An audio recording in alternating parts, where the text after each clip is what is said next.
बहुत समय पहले की बात है। एक गांव में एक मूर्तिकार रहता था।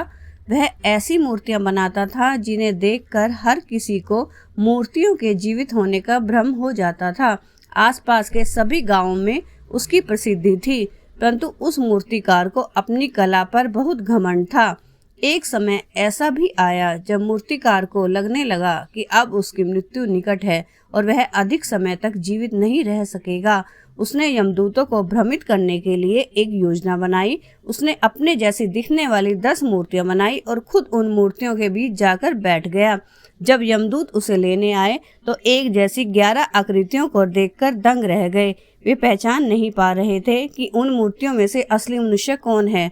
वे सोचने लगे कि अब क्या किया जाए। अगर मूर्तिकार के प्राण नहीं ले सके तो सृष्टि का नियम टूट जाएगा, और यदि सत्य परखने के लिए मूर्तियों को तोड़ा गया तो कला का अपमान हो जाएगा।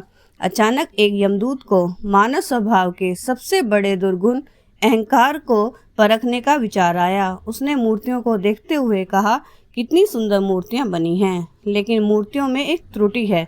काश मूर्ति बनाने वाला मेरे सामने होता तो मैं उसे बताता कि मूर्ति बनाने में क्या गलती हुई है। यह सुनकर मूर्तिकार का अहंकार जाग उठा। उसने सोचा, मैंने अपना पूरा जीवन मूर्तियां बनाने को समर्पित कर दिया, भला मेरी मूर्तियों में क्या गलती हो सकती है। वह बोल उठा, कैसी त्रुटि। झट से यमदूत ने उसे पकड़ लिया और कहा, अपने अहंकार में तुम बस यही भूल कर गए कि बेजान मूर्तियां बोला नहीं करती।